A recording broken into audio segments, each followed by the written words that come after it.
వీరధీర శూర movie Telugu హెవ్యూ. ఒక్క రాత్రిలో జరిగిపోయే కథ అనగానే కార్తీ, ఖైదీ సినిమా గుర్తుకు వస్తుంది.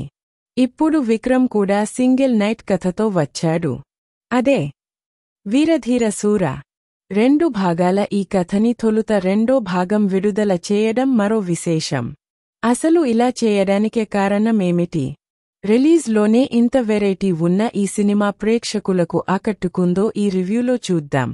కథేంటంటే, చాలా మంది ఈ చిత్రం ఒక పీరియాడిక్ టైంలో జరిగే కథ అనుకోవచ్చు, కానీ ఈ సినిమాలో కథ ప్రస్తుత కాలంలోనే జరుగుతుంది. వరంగల్ జిల్లాలోని మేడిచర్ల గ్రామంలో బాగా పేరు మోసిన పెద్ద మనిషి రవి అలియాస్ ప్రొవైవి రాజ్ అక్కడ పెద్దాయనగా చెలామణి అవుతారు. కాగా తనకి ఉన్న కొడుకు కన్నన్కి ఆ ఏరియా ఇన్స్పెక్టర్ అరుణగిరి అలియాస్ సూర్యకి కొన్నేళ్ల నుంచి వైరం ఉంటుంది. ఈ సమయంలో ఒక సరైన సమయం కోసం చూస్తున్న అరుణగిరికి ఒక సరైన సమయం దొరుకుతుంది.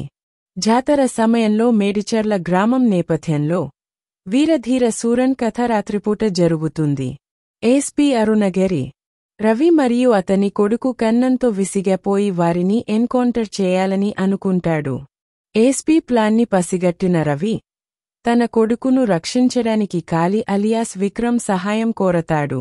కాళీ అలియాస్ విక్రమ్ ఓ కిరాణా కొట్టు నడుపుతూ తన భార్య వాణి, పిల్లలతో ప్రశాంతంగా జీవితం గడుపుతుంటాడు. అయితే కాళీ గతం వేరు. ఆ ఊళ్ళో బాగా పలుకుబడి కలిగిన రవి అనే పెద్ద మనిషికి నమ్మకమైన అనుచరుడిగా మెలుగుతూ చాలా గొడవల్లో తల దూర్చిన చరిత్ర గతాన్ని మరిచిపోయి పూర్తిగా కొత్త జీవితాన్ని గడుపుతుండగా కాళీ ఇంటికి ప్రొవైవి రాజ్ వచ్చి ఓ సాయం కోరతాడు. తనని, తన కొడుకు కన్నాని ఎన్కౌంటర్ చేయాలనుకున్న ఎస్పీ అరుణగిరిని అంతం చేయాలన్నదే ఆయన కోరిన సాయం. అందుకు కాళీ ఒప్పుకోవలసిన పరిస్థితులు ఎందుకొచ్చాయి? ఇంతకీ ఎస్పీకి, రవికి మధ్య వైరం ఏమిటి? అందులో కాళీ ప్రమేయమేమైనా ఉందా?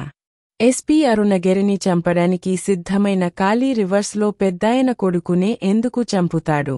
అసలు చివరికి ఏమైంది అనేది అసలు కథ. ఈ సినిమా తొలి 5 నిమిషాలు మిస్ అవ్వకుండా చూడండని రిక్వెస్ట్ చేశాడు విక్రమ్. ఆ రిక్వెస్ట్లో అర్థం ఉంది. తలాతోకా లేకుండా మొదలుపెట్టిన ఈ కథలో ఫస్ట్ 5 మినిట్స్ మిస్ అయితే కనుక ఒక్కరోజు కూడా క్లాస్కి రాకుండా ఫైనల్ ఇయర్ పరీక్ష రాసే విద్యార్థిలా తయారవుతుంది పరిస్థితి. ఈ సినిమాలో ఆరంభమే మంచి ఆసక్తిగా మొదలవుతుంది. కథలో డెవలప్మెంట్ అలా నెమ్మదిగా ఒక సీన్ తర్వాత ఒక సీన్ ని డీసెంట్ కథనం అల్లుకుంటూ ముందుకు వెరుతుంది. తెరపై చూస్తున్న సీన్ లైవ్లో జరుగుతుందేమో అన్నంత ఫీల్ కలిగించి ప్రేక్షకుడిని లీనం చేయడంలో దర్శకుడు చాలా చోట్ల మెప్పిస్తాడు. కథ సాగుతున్న ఆ ప్రపంచాన్ని అత్యంత సహజంగా ఆవిష్కరించిన తీరు ప్రేక్షకుడిని కళ్ళు తిప్పుకోనీయకుండా చేస్తాయి. ఈ సినిమా గురించి చెప్పాలంటే కథగా కాకుండా ఫిల్మ్ మేకింగ్ స్టైల్ కోసం చాలా విశేషాలు చెప్పొచ్చు. ముఖ్యంగా తేని ఈశ్వర్ కెమెరా పనితనం ప్రత్యేక ఆకర్షణగాట నిలుస్తుంది. ఈ సినిమా ఎలా ఉండబోతుందనే విషయాన్ని తొలి సీన్లోనే దర్శకుడు ప్రజెంట్ చేసి తీరు ఆకట్టుకుంటుంది. రాత్రిపూట ఓ మహిళ రవి, కన్నాల ఇంటి దగ్గరికి వచ్చి తన భర్తని ఏం చేశారని నిలదీస్తుంది. ఆ క్షణంలో కన్నా, సూరజ్ వెంజరమూడు వరండాని శుభ్రం చేస్తుంటాడు. సూరజ్ వెంజరమూడు లాంటి నటుడు ఉంటే ఖచ్చితంగా ఓ క్లోజప్ పడాలి. కానీ డైరెక్టర్ టేక్ వేరు.